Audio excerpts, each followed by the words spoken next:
5. Em 1812 e 1813, Kutuzov foi acusado abertamente de erros. O imperador estava descontente com ele. E na história escrita há pouco tempo por ordem do monarca, que aqui numa nota de rodapé diz que é a história de 1812 de Bogdanovich, diz-se que Kutuzov era um cortesão manhoso e mentiroso que tinha medo do nome de Napoleão e que com os seus erros em Krasnoy e Brezina privou as tropas russas da glória. Uma vitória total sobre os franceses. É este o destino não dos grandes homens, mas do grand homme, que o espírito russo não reconhece, mas dos homens raros e solitários que, ao perceberem os desígnios da providência, lhe submetem a sua própria vontade. O ódio e o desprezo da multidão castigam essas pessoas pela sua compreensão das leis superiores. Para os historiadores russos, é estranho e assustador dizê-lo, Napoleão, o mais insignificante instrumento da história, que nunca em lado algum manifestou dignidade humana, nem no exílio. Napoleão, pois, é um objeto de admiração e fascínio. Ele é grand.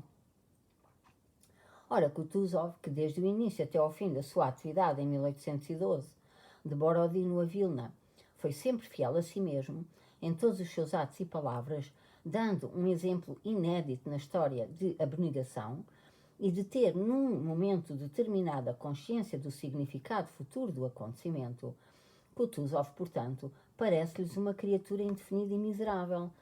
E quando falam do Kutuzov de 1812, como que se envergonham. No entanto, é difícil imaginar-se personalidade histórica cuja atividade fosse dirigida, e tão invariavelmente, para o mesmo objetivo. E é difícil imaginar um objetivo mais digno e mais coincidente com a vontade de todo o povo. Ainda mais difícil é encontrar outro exemplo na história em que o objetivo que uma personalidade histórica se tenha colocado fosse atingido com a plenitude com que foi alcançado o objetivo para que toda a atividade de Kutuzov em 1812 estava voltada. Kutuzov nunca falou de 40 séculos que contemplavam do alto das pirâmides, dos sacrifícios que fazia em prol da pátria, nem do que tencionava fazer ou fez. Em geral, não falava de si mesmo, não representava qualquer papel. Parecia sempre o mais simples e vulgar dos homens. Dizia sempre as coisas mais simples e banais.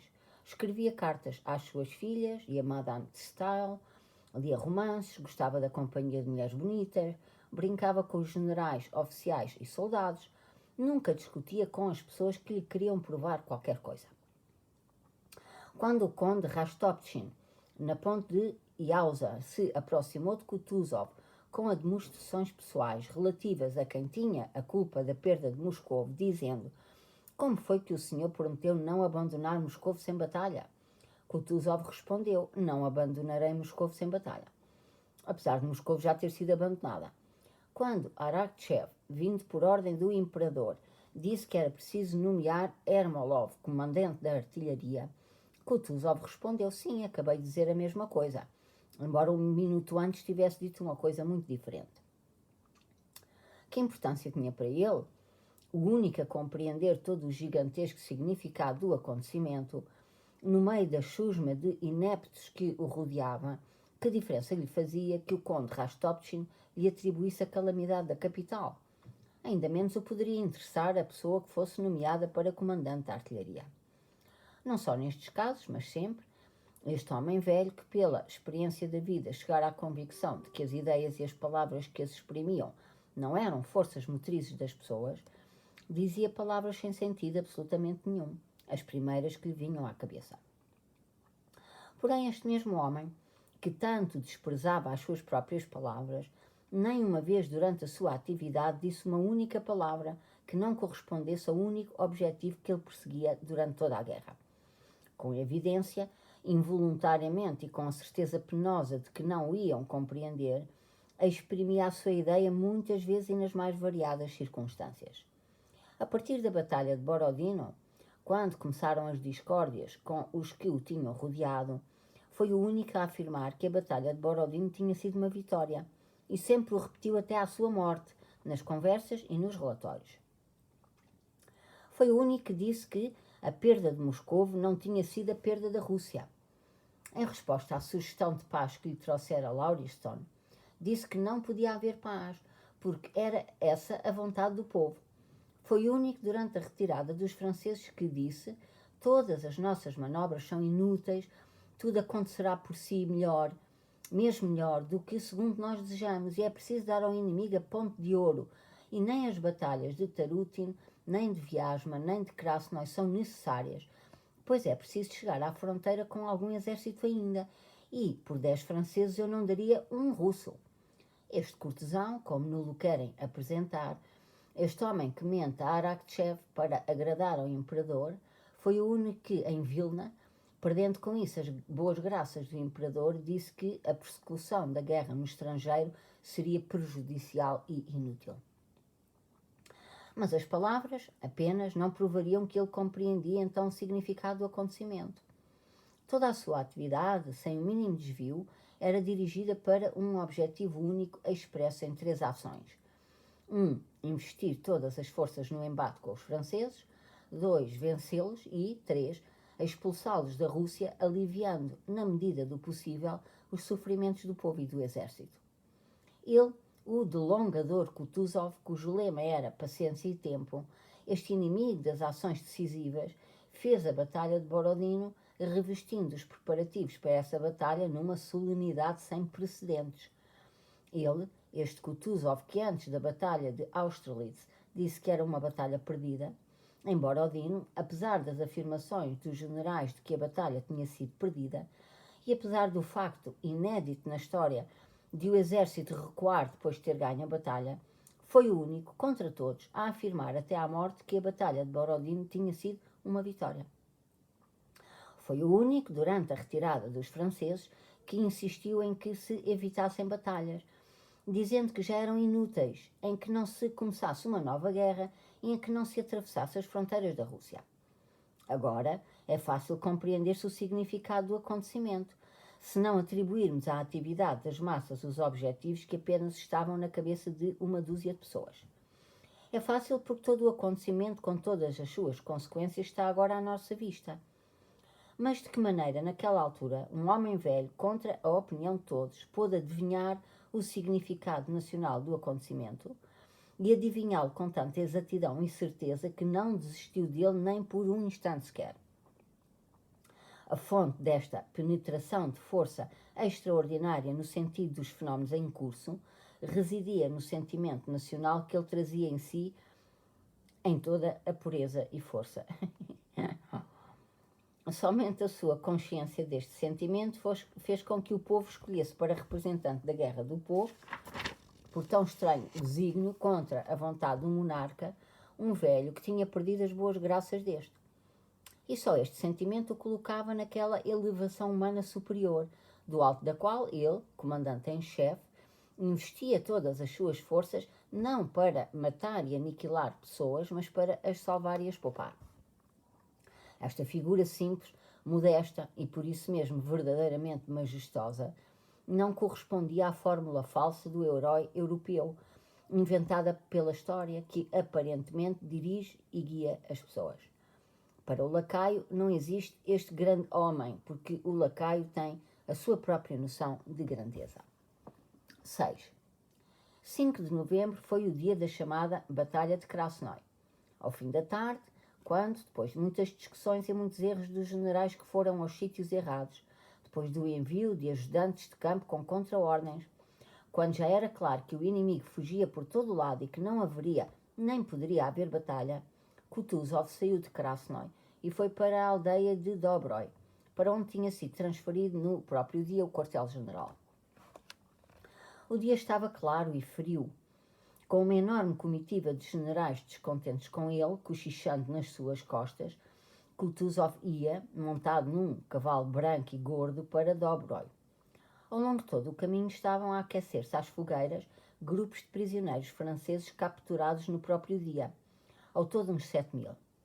Perto de Dobroi, rumogerava uma enorme multidão de prisioneiros esfarrapados, agasalhados em todo o género de trapos, parados no meio do caminho, ao lado de uma longa fila de canhões franceses desatrelados. Quando o comandante em chefe se aproximou, as conversas silenciaram-se e todos os olhos se cravaram em Kutuzov, que com o seu chapéu branco orlado de vermelho e o capote forrado de algodão, formando uma corcunda nos seus ombros curvos, avançava lentamente pelo caminho. Um dos generais informava Kutuzov de como e onde tinham sido capturados os prisioneiros e a artilharia. Kutuzov parecia preocupado e nem sequer ouvir o que o general lhe dizia. Estreitava os olhos com desgosto e observava com atenção aquelas figuras dos prisioneiros que tinham um aspecto particularmente miserável. A maioria dos franceses tinham as caras desfiguradas, com os narizes e as bochechas queimados pelo frio, e quase todos tinham os olhos vermelhos, inchados e remelosos. Um grupinho de franceses estava perto do caminho, e 2 soldados, a cara de um deles estava coberta de chagas, rasgavam com as mãos um bocado de carne crua. Havia qualquer coisa de pavoroso e animalesco naquele rápido olhar que eles lançaram a quem passava pelo caminho, e naquela expressão raivosa com que o soldado das chagas na cara olhou para Kutuzov, virando-lhe logo a cara e continuando a fazer o que fazia. Kutuzov olhou demoradamente para estes 2 soldados, franzindo ainda mais o rosto, estreitando ainda mais as pálpebras, abanou pensativamente a cabeça. Noutro lugar, reparou num soldado russo que, rindo-se e dando palmadas no ombro de um francês, lhe dizia qualquer coisa simpática. Kutuzov voltou a abanar a cabeça com a mesma expressão. O quê? O que estás a dizer? Perguntou ao general, que continuava a fazer-lhe o relatório e chamava a atenção do comandante em chefe para as bandeiras francesas conquistadas como troféus que estavam à frente do regimento Preobrazhensky. Ah, pois, bandeiras, disse Kutuzov, desligando-se, pelos vistos com esforço, do assunto que ocupava os seus pensamentos. Olhou em volta distraidamente. Milhares de olhos estavam cravados neles, esperando a sua palavra. Parou em frente do regimento Preobrazhensky, suspirou gravemente e fechou os olhos. Alguém da comitiva fez um gesto com a mão para que os soldados que seguravam as bandeiras se aproximassem e as depusessem à volta do comandante em chefe. Kutuzov manteve o silêncio mais uns segundos e, pelos vistos contrariado, obedecendo à necessidade da sua condição, levantou a cabeça e começou a falar. Uma multidão de oficiais rodeou-o. Passou um olhar atento pelo círculo dos oficiais, reconhecendo alguns deles. Agradeço a todos, disse, dirigindo-se aos soldados e aos oficiais. No silêncio que se instalou à sua volta, ouviam-se com nitidez as palavras que pronunciava lentamente. Agradeço a todos pelo vosso serviço difícil e fiel. A vitória é total. A Rússia não vos esquecerá. Glória eterna para vós. Calou-se, olhando em volta. Dobra-lhe a cabeça, disse ao soldado que segurava nas mãos a água francesa e, sem querer, abaixou diante... Água, deve ser águia. Abaixou diante da bandeira do regimento Preobrazhensky. Mais para baixo, assim mesmo. Urra, rapazes, disse ele, apontando o queixo para os soldados num movimento brusco. Urra! Rugiram milhares de vozes. Enquanto os soldados gritavam, Kutuzov, curvando-se na cela, inclinou a cabeça e o seu olho luziu com um brilho meigo, como que irónico. É assim, meus amigos, disse ele quando as vozes se calaram. E de repente a voz e a fisionomia dele mudaram. Deixou de falar o comandante em chefe e começou a falar um homem simples e velho, que pelos vistos queria comunicar alguma coisa mais necessária aos seus camaradas de armas. Na multidão dos oficiais e nas fileiras dos soldados houve um movimento para ouvir melhor o que ele ia dizer. É o seguinte, meus amigos. Sei que é difícil para vós, mas nada a fazer. Aguentai. Não falta muito. Despedimos as visitas, depois descansamos. O czar não esquecerá o vosso serviço. É difícil para vós, mas estás sempre em casa e eles, já viste ao ponto a que eles chegaram? Disse apontando para os prisioneiros. Pior que os piores dos pedintes. Enquanto eles estavam fortes, nós não poupávamos, mas agora já não podemos ter compaixão por eles. Agora já podemos ter compaixão por eles. Também são gente. Não é assim, rapazes? Olhava em volta e nos olhares tensos, respeitosos e perplexos que se lhe dirigiam, lia-se a concordância com as suas palavras. Com a cara cada vez mais luminosa, com o seu meigo sorriso de velho que lhe fazia estrelinhas de rugas nas comissuras dos lábios e nos cantos dos olhos, Kutuzov calou-se e, como que perplexo, baixou a cabeça. Por outro lado, quem os convidou para cá virem? Agora é bem feito para esses C. pontinhos. De cara chapada na merda, disse de repente levantando a cabeça.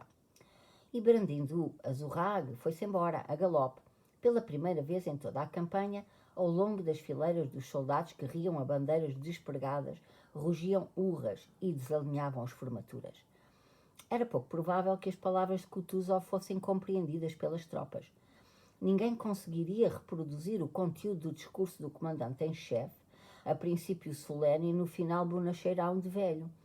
Porém, o sentido cordial do seu discurso não só foi compreendido, como era o próprio sentimento de triunfo majestoso, combinado com a compaixão pelo inimigo e a consciência da razão que os russos tinham, que se exprimiu na praga benevolente do velho, um sentimento que morava na alma de cada soldado e arrebentou naqueles gritos alegres que nunca mais acabavam. Quando, depois disso, um dos generais se dirigiu a Kutuzov perguntando-lhe se devia chamar-lhe a caleche, o comandante em chefe, ao responder-lhe, soluçou de repente, pelos vistos, fortemente emocionado.